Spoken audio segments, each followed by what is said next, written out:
आज के वीडियो में हम परशुराम जी के 3 शिष्यों के बारे में जानेंगे जिनके बल और पराक्रम से द्वापर युग के लगभग सभी योद्धा घबराते थे। आज की इस खास वीडियो के जरिए हम जानेंगे महाभारत के उन 3 महान योद्धाओं के बारे में जिनके सामने स्वयं श्री भगवान कृष्ण भी नमस्कार करते थे। जैसे कि हम सभी जानते हैं, कुरुक्षेत्र का युद्ध कौरव और पांडवों के बीच कुरु साम्राज्य के सिंहासन के लिए लड़ा गया था। इसे धर्म युद्ध भी कहा गया है। महाभारत के अनुसार इस युद्ध में भारत के सभी राज्यों ने भाग लिया। महाभारत और अन्य वैदिक साहित्य के अनुसार यह भारत के इतिहास का सबसे बड़ा युद्ध था। या इसे उस समय का विश्व युद्ध भी कहा जा सकता है। इस युद्ध में उन सभी योद्धाओं की मृत्यु हुई जिनसे जीत पाना नामुमकिन था। और इन सभी योद्धाओं में से 3 ऐसे महान योद्धा भी थे जिन्हें छल से मारा गया, और इन्हें बिना छल के मार पाना या हरा पाना उस समय के योद्धाओं के बस की बात नहीं थी। नंबर 1, द्रोणाचार्य। द्रोणाचार्य महाभारत के महान योद्धाओं में से एक थे। वे हर तरह के चक्रव्यूह की रचना करना जानते थे। वो हर तरह के व्यूह में पारंगत थे। वे ऋषि भारद्वाज तथा धृताची नामक अप्सरा के पुत्र थे। द्रोणाचार्य ने परशुराम जी से धनुर्विद्या तथा शस्त्र चलाने की कला प्राप्त की थी, जिनका विवाह कृपाचार्य की बहन कृपि से हुआ था। यह कौरवों और पांडवों के गुरु भी थे। महाभारत के युद्ध में द्रोणाचार्य ने कौरवों की ओर से युद्ध लड़ा और महाभारत युद्ध के 10वें दिन द्रोणाचार्य को कौरवों का सेनापति भी बनाया गया। पांडव जानते थे कि जब तक द्रोणाचार्य के हाथ में शस्त्र रहेंगे तब तक उन्हें कोई पराजित नहीं कर सकता। इसलिए उन्होंने योजना बनाई कि हम सब मिलकर उनके बेटे अश्वत्थामा की मृत्यु की झूठी खबर फैला देंगे। अपने प्रिय बेटे की मृत्यु की बात सुनकर वे अपने शस्त्र त्याग देंगे और तब उनका वध किया जा सकता है। योजना यह भी बनाई गई थी कि अश्वत्थामा की मृत्यु की खबर खुद युधिष्ठिर द्रोणाचार्य को देंगे, लेकिन युधिष्ठिर कभी झूठ नहीं बोलते थे। इसलिए एक और योजना बनाई गई, और वो योजना ये थी कि अवंतीराज के अश्वत्थामा नाम की हाथी को मारा जाएगा, जिसके बाद ये खबर पूरी तरह से झूठी नहीं होगी। और जब युधिष्ठिर ने गुरु द्रोणाचार्य को अश्वत्थामा की मृत्यु की खबर बताई तो द्रोणाचार्य ने यह खबर बर्दाश्त नहीं की, और जब गुरु द्रोणाचार्य ने खबर की पुष्टि के लिए युधिष्ठिर से पूछा तो उन्होंने हाँ में सिर हिला दिया।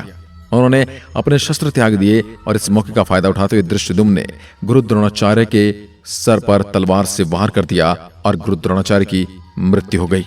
और इसका सीधा और साफ मतलब यह निकलता कि गुरु द्रोणाचार्य को बिना छल के मारना या हराना लगभग असंभव था। नंबर 2, भीष्म पितामह। भीष्म पितामह महाराज शांतनु और माता गंगा के पुत्र थे। गंगा ने शांतनु से वचन लिया था कि वो कभी भी कुछ भी करें उन्हें टोका नहीं जाए, नहीं तो वो चली जाएंगे। शांतनु उन्हें वचन तो दे देते हैं। विवाह के बाद गंगा अपने पुत्रों को जन्म के बाद गंगा में बहाने लगती है, जिसे शांतनु देखकर बहुत कष्ट महसूस करते हैं, लेकिन वे कुछ कर नहीं पाते।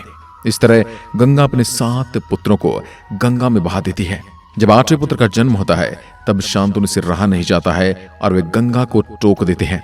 जब गंगा बताती है कि वो देवी गंगा है और उनके 7 पुत्रों को श्राप मिला था, उन्हें श्राप मुक्त करने हेतु नदी में बहाया, लेकिन अब वे अपने 8वें पुत्र को लेकर जा रही हैं क्योंकि शांतनु ने अपना वचन भंग किया है। कई वर्ष बीत जाते हैं। शांतनु उदास हर रोज गंगा के तट पर रहते थे। एक दिन वहां एक बलशाली युवक दिखाई दिया, जिसे देखकर शांतनु ठहर गए। तब देवी गंगा प्रकट हुई और उन्होंने शांतनु से कहा कि बलवान वीर आपका 8वां पुत्र है। इसे सभी वेदों, पुराणों एवं शस्त्र अस्त्र का ज्ञान है। इसके गुरु स्वयं भगवान परशुराम है और इसका नाम देवव्रत है, जिसे मैं आपको सौंप रही हूं। इस कथा में काशी के नरेश की 3 पुत्रियां थी, अंबा, अंबिका और अंबालिका।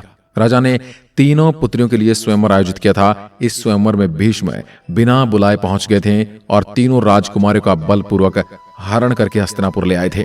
भीष्म तीनों राजकुमारियों से अपने सोतेले भाई विचित्र वीर्य से विवाह करवाना चाहते थे। अंबिका और अंबालिका ने तो विचित्र वीर्य से विवाह कर लिया था, लेकिन अंबा ने भीष्म और सत्यवती से कहा कि वो किसी और से प्रेम करती है, इसलिए उसे उसके प्रेमी के पास जाने दिया जाए। अंबा की बात मानकर भीष्म ने उसे उसके प्रेमी शाल्वराज के पास पहुंचा दिया, लेकिन अंबा के प्रेमी शाल्वराज ने उसे अपनाने से मना कर दिया।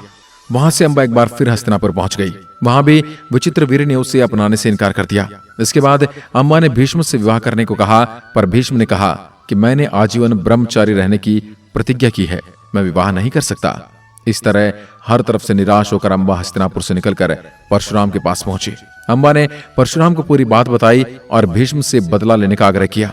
भगवान परशुराम ने अम्बा की बात मानकर भीष्म को युद्ध के लिए चुनौती दे दी या फिर अम्बा से विवाह करने के लिए सलाह दे दी, लेकिन भीष्म ने उनके साथ युद्ध को स्वीकार किया और दोनों का युद्ध अनिर्णायक रहा।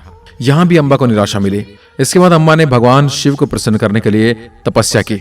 अम्बा की तपस्या से शिवजी प्रसन्न हुए और उसके सामने प्रकट हुए।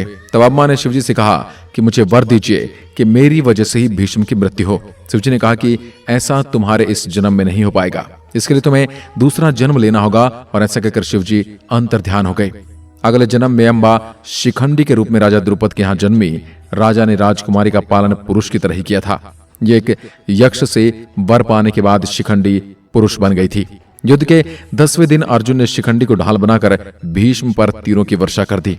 अर्जुन के तीरों से छलनी भीष्म पितामह बाणों की सैया पर आ गए थे, क्योंकि भीष्म पितामह शिखंडी को पहचान चुके थे और इसलिए वो उस पर वार नहीं कर सकते थे। नंबर 3, सूर्यपुत्र कर्ण। एक बार दुर्वासा ऋषि कुंती के पिता के महल में आते हैं। उस समय कुंती कुंवारी थी। वह दुर्वासा ऋषि की पूरी लगन से सेवा कर रही थी। कुंती के सेवा भाव से प्रसन्न होकर दुर्वासा ऋषि ने उन्हें 5 देवताओं के मंत्र वरदान स्वरूप में दिए और कहा कि तुम जिस भी देवता को याद करोगे तुम्हें उनके जैसा तेजस्वी पुत्र मिलेगा। एक दिन उत्साह में कुंती ने मंत्र का प्रयोग कर सूर्यदेव को याद किया और सूर्यदेव प्रकट हो गए। तब ये सब देखकर कुंती घबरा गई और सूर्यदेव ने कहा कि डरो मत पुत्री, मैं सूर्य हूं, मैं वरदान स्वरूप तुम्हें एक पुत्र देता हूं। लेकिन उस समय कुंती कुमारी थी और लोकलाज के डर के कारण कुंती ने अपने पुत्र को नदी में बहा दिया और यह पुत्र अधिरथ को, जो कि धृतराष्ट्र का सारथी था, उसे मिल गया। अधिरथ और उसकी पत्नी ने उसका पालन पोषण किया।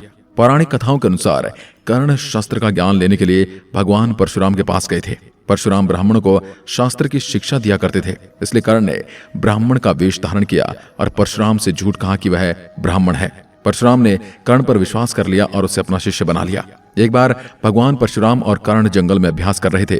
बहुत देर तक अभ्यास करने के बाद थकान मिटाने के लिए वो दोनों पेड़ के नीचे बैठ गए। भगवान परशुराम कर्ण की गोद में लेट गए। थोड़ी देर बाद एक कीड़ा कर्ण के पैरों पर चढ़ गया और उसे काटने लगा। कीड़ा धीरे धीरे शरीर के ऊपरी हिस्से की ओर बढ़ गया। कर्ण अपने गुरु की नींद में बाधा नहीं डालना चाहते थे, इसलिए उसने कोई हरकत नहीं की और उस कीड़े ने कर्ण को बुरी तरह से घायल कर दिया। जब भगवान परशुराम ने देखा कि कर्ण बुरी तरह से घायल हो चुका है, तब उन्होंने कहा कि एक ब्राह्मण में इतनी सहन शक्ति नहीं होती, सच बताओ तुम कौन हो। तब कर्ण ने कहा कि वह स्वयं नहीं जानता कि वह कौन है, मैं तो केवल एक सारथी का पुत्र हूं। उन्होंने कहा कि इतनी सहन शक्ति केवल क्षत्रिय में हो सकती है। उन्होंने कहा कि तुमने शिक्षा पाने के लिए झूठ का सहारा लिया है। और तब वो कर्ण को श्राप देते हैं और उनसे जो कुछ भी सीखा है, जब भी उसे इसकी सबसे ज्यादा जरूरत होगी तब वह इसका इस्तेमाल नहीं कर पाएगा। जरूरत के समय तुम मेरे द्वारा सिखाए गए सभी मंत्र भूल जाओगे और वही तुम्हारे काल का कारण बनेगा। महाभारत के युद्ध के दौरान कर्ण ने कौरवों का साथ दिया था। ये 17वें दिन कर्ण के रथ का पहिया जमीन में धंस गया और कर्ण पहिया निकालने के लिए रथ से नीचे उतर गए। तभी उस समय अर्जुन ने दिव्यास्त्र निकाला और कर्ण पर वार कर दिया। उस समय वह निहत्था था और वह अपने सभी ज्ञान को भूल चुका था और इस दौरान कर्ण की मृत्यु हो जाती है। तो ये थी कहानी भगवान परशुराम के 3 महान शिष्यों की। अगर वीडियो पसंद आई हो तो लाइक शेयर जरूर करें और इस तरह की वीडियो देखने के लिए चैनल को सब्सक्राइब अवश्य करें। धन्यवाद।